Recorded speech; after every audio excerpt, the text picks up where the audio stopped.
Hello Trent, this is Patrick again. I enjoyed talking to you the other day. One of those reasons for that preliminary phone call is to find out where you were with your golf swing, where you are, and where you want to go to. And I did find out some stuff I needed to know. It seems like you were a student, or still are a student, or trying not to be a student of the one plane swing, the Foley method, the Jim Hardy method. And we'll get into that in a second, but let's touch on some of the positive things. Your setup position, without a doubt, is damn near flawless. It really is. I can't really see your grip in your hand position with this resolution of the camera you use, but it looks pretty good. And you talk about setting up for success. When I get students in this position at address, usually it's not very normal for them because they're never in that good a position at address. But if you were to make this a normal activity in your setup, you're going to have a lot of good things happen in your golf game. When I see people in this kind of a setup, there's not too often times I do. Usually they're golf professionals, low handicappers that are really good golfers. And again, setting up the ball like this, you know, you got a good base with your feet spread apart, your posture, your spine angle from the face-on view solid, your left arm's extended, and you're very athletic. Position right, that's great. When I look over here on the down the line view, I see the shaft damn near perpendicular to your spine angle, and that's good stuff. I see your arms hanging naturally straight down, almost straight down, versus unnaturally out this way. That's all good stuff. That helps encourage a lot of good things, and that's real good. That's something you don't ever change, trust me. I'm looking at your toe line, your knee line, your shoulder lines are all right down the target line. They're all parallel to your target. That's all real good stuff, Trent. Now, what we got to focus on here is a couple of things. I want to show you something right here. We're going to get you to the top. A couple of things you got going on in your golf swing that are creating problems. On the back swing, you're getting the shaft of the club too shallow or too laid down, as I call it, and I'll show that to you here in a second. Excuse me. At the top of the swing is probably a result from that shaft position on the backswing is you're coming over the top. If you read anything about my swing theory, it's there's two kinds of golfers out there, two kinds of golf swingers. There's the over the toppers and the underspin flippers. The over the toppers are probably 96% of the golfers in this world. The other 4% are professionals, low handicappers, touring professionals, PGA professionals like myself that swing from the inside, or swing as I call it, under. You're the over the topper. I'm going to show you exactly what I mean by that. When we get to the top of the swing, your head is moving this way, your upper body's moving ever so slightly this way to start that forward swing. And right there it goes. Bang. When you do that, there's no other way to come down on the golf ball than being over the top. And when you're over the top, you get steep. Your forward swing arc gets very V-shaped instead of shallow. Awful artwork on my end, but you get the picture. And probably the biggest thing is, like I say, everything's about impact in this game. I don't care how pretty your swing looks or how ugly it looks. If you're in a good impact position, you're going to get good golf shots. But I'm going to tell you right now, when you come into the ball steeply, your margin of success is very, very small. That means that golf club head itself is coming, I'm going to exaggerate this, but just to prove my point, it's coming in steep, which means your margin of success is very small. Because that club head's got to hit the golf ball first, and when you come in steep, it's very much more difficult to do that. Whereas we come in this direction, more and more shallow, now our impact area, I'll use a different line here for a second, our impact area is bigger. I mean, I think you even touched on that in the conversation we had. So you understand that. We just got to get you to do it. We got to get you to start swinging wide. And we got to get this club head, or I should say the hands, I like to use the hands instead. We got to get these hands traveling wider. I'm going to exaggerate this. Obviously, you can't get your hands out that far, but in a nutshell, we want them to come in that path instead of an inside path. Too inside, too steep, too narrow.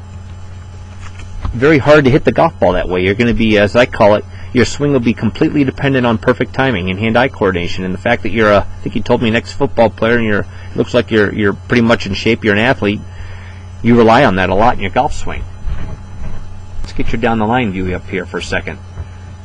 I'm going to get you halfway back here for a second. I want to show you something here.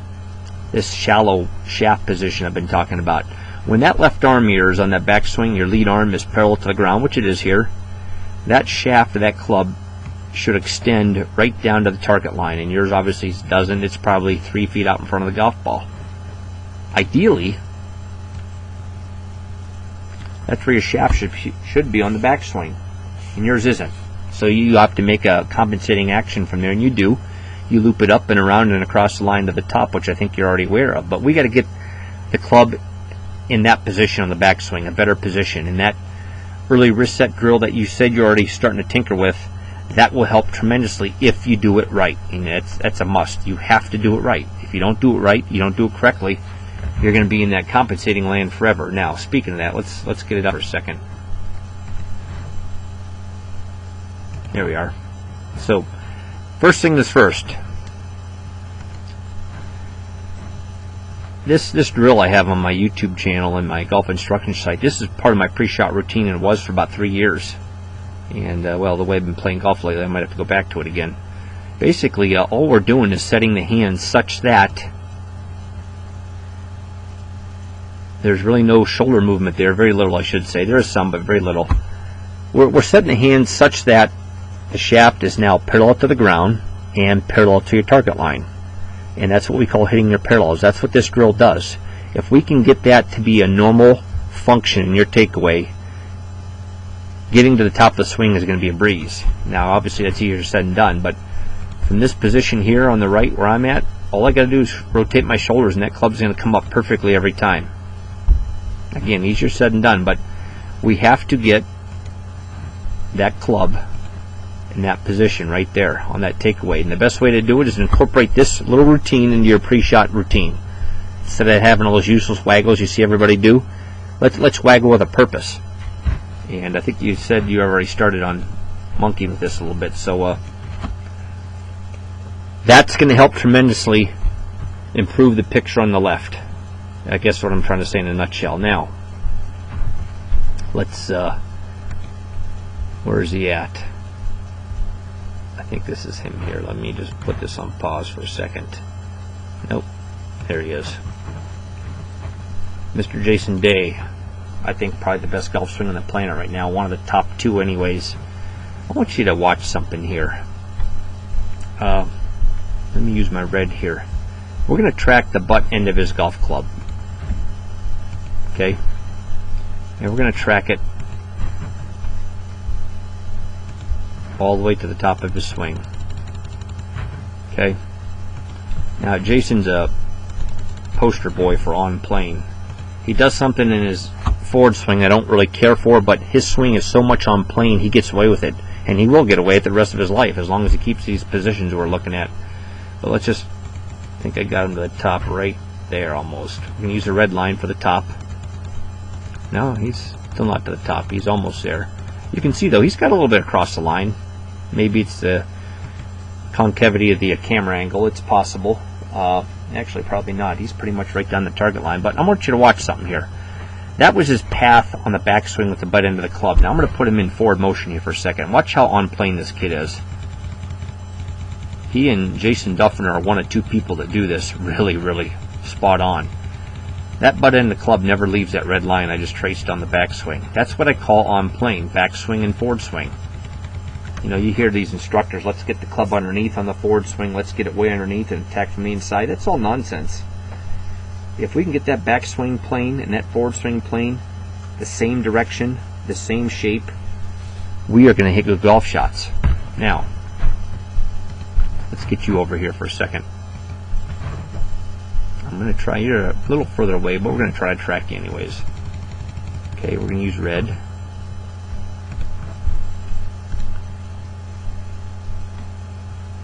Okay, so bear with me here. Now you're starting to get steep because we have to compensate for that shallow position. And again, that drill, that early wrist set drill is going to help shallow or help steepen up your position on the backswing. Now you get it real steep here and across the line. Again, that's a direct result of trying to compensate for the bad shaft position prior to this.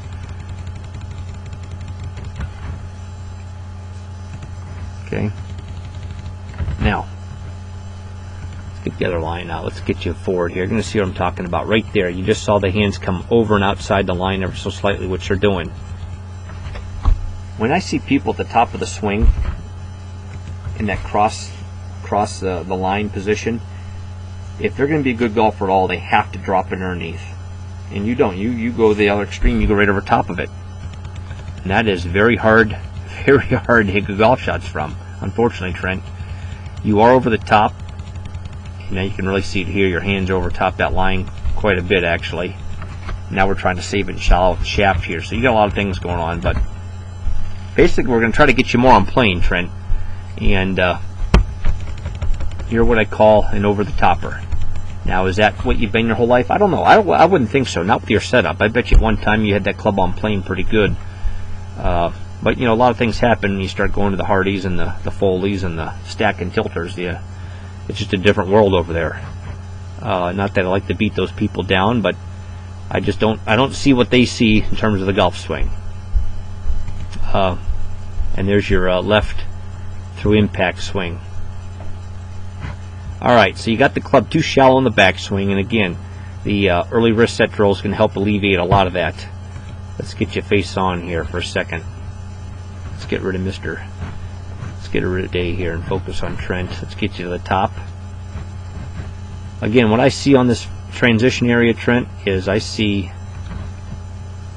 an ever so slightly move with the upper body and the head this way. Then obviously your left hip tries to as well. But that is something that should not happen, especially with a driver. You can get away with this with an iron in your hands. You're trying to hit down on the ball, but with a driver, you can't get away with this, buddy. You come in very narrow, steeper, then you got to release the hands very early, or you're probably going to hit the hosel of the club every time. And of course, you got the chicken wing going on, and that chicken wing position you can't fix unless you fix what's going on ahead of it, or behind it, I should say. Now, I'm going to bring up something here. Here's another drill I'm going to have you. I'm going to have you work on two drills. Again, one is your early wrist set drill. Here's the second drill. You can find this on my instruction site or my YouTube channel, which you may have already seen. It's called Bump the Bag Drill. This drill is for the people who swing over the top and get the shaft on the forward swing outside the line, outside the circle. We're going to try to bring you back to on plane. In order to do that, we got to counteract that bad habit you have. And that's what this drill does. Now I'm going to put this in fast motion for a second, or normal motion. What I do is when I get to the top of my swing, all I'm trying to do is bump that bag right here to the top. Now when I get to the top of the swing, I'm trying to force my left hip into my golf bag, my left thigh into the golf bag. Everything is going to go into that golf bag except for my upper body and my head. They're going to try to stay back here. If I can do that,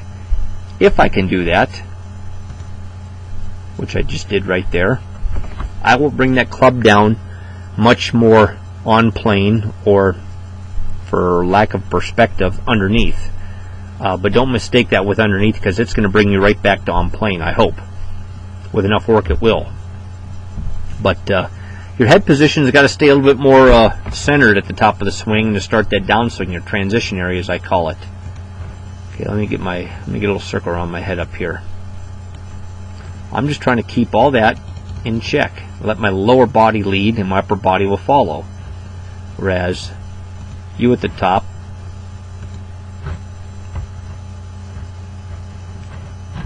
your upper body and your head are too much over here, too much over there, and not enough drive with your lower body. I want you to see something. Hold on, Trent. I want you to look at something here for a second. I'm using an 8 or 9 iron in this drill, if I remember right. I want you to focus on something here. Let me get me an impact here. Right there. Okay? That's kind of my spine angle down to the golf ball. You know, I don't know, what is it, 166 degrees? Now that's a 9 iron. That is not a driver swing. With a driver swing, it's going to be more than that. That's with an 8 or 9 iron. My center mass, my center of gravity is on top of the golf ball for sure. I mean, if I were to put my center of gravity, I bet you it's somewhere in this area right there, which is about an inch outside in front of the golf ball. You know what, it might even be more than that. I bet you my center of gravity was another inch over to here, maybe, somewhere in this area. Now, that's with an iron swing, a short iron nonetheless. With a driver swing, that's going to be, we're going to get more angle. With a driver swing, I'm going to be more this way because I'm trying to come in shallow. You know, the longer club you have, the less loft you have, the more imperative it is to come into the ball shallow. Now, you on the other hand, you got a driver in your hands. Let's get you at impact. You're right on top of that golf ball. I mean, there is no, bang, right there, very vertical from the sternum right down to what have you. And again, that's because you're coming over the top. Two things I want you to focus on big time is these two drills. I think on my website it's called Stop the Over the Top drill or Bump the Bag drill. I can't remember, to be honest with you. I do so many of these things, it's not even funny. But this drill here, and again, you can use a golf bag. I use a golf bag because that's what we have out there. But I tell you, the best thing to use is go to the hardware store and get one of these, couple of these alignment rods. Us northerners who are familiar with snow in the wintertime, we have them on our driveways all winter long so the plows don't kill the turf. But go to the hardware store and pick them up, and you can stick them right in the ground. You just need some type of an object. I use a golf bag. Put it right up here against your left side, and you try to have your lead hip bump it, your legs bump it, your knees bump it, and keep that upper body over here as much as you can. That's going to help tremendously. And again, you've already worked on the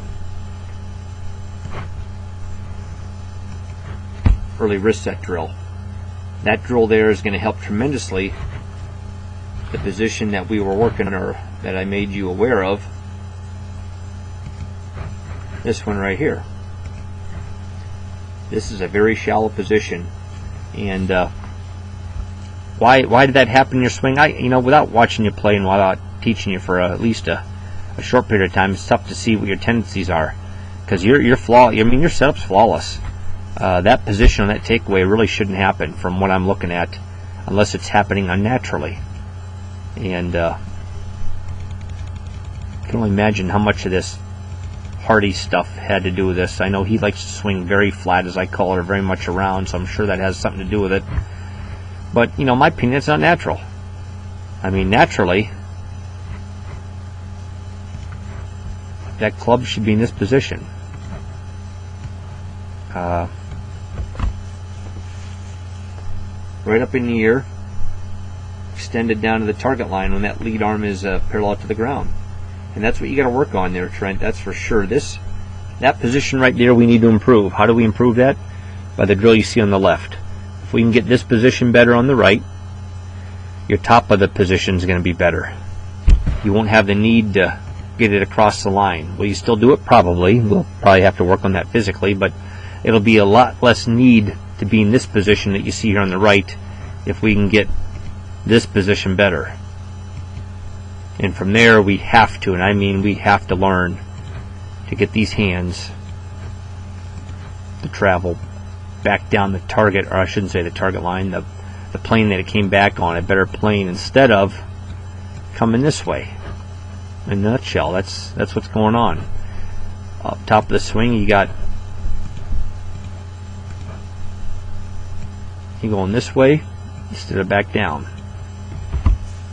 Over the top. That's what we got to fix, Trent.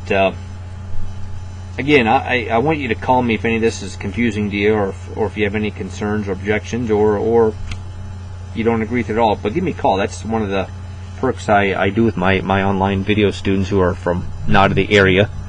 I have them call me whenever they can. My cell phone, if I don't get a hold of you right then and there, or talk to you right then and there, I'll call you back for sure. Again, I'm a head professional or private club, but I do take this seriously, and I enjoy doing this, and I enjoy helping golfers and trying to grow the game. But I want you to work on these two things, and thank you for looking me up, and call me anytime. And I'm gonna if I don't hear from you on the phone, I'm gonna call you in about a week or so to see how things are going. Thank you, and good luck.